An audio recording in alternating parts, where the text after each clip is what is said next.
بسم الله الرحمن الرحيم وهو الذي مرج البحرين هذا عذب فرات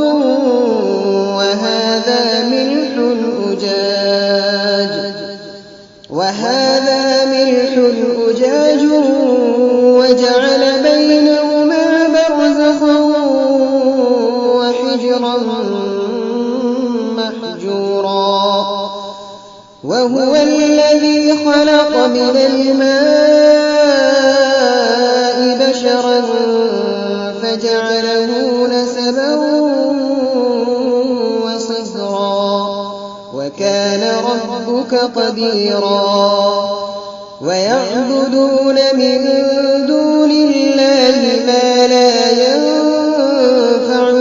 ولا يضرهم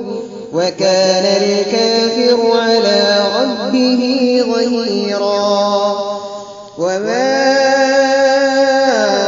أرسلناك إلا مبشرا ونذيرا قل ما أسألكم عليه من أجر إلا من شاء أن يتخذ إلى ربه سبيلا وتوكل على الحي الذي لا يموت وسبح بحمده وكفى به بذنوب عباده خبيرا.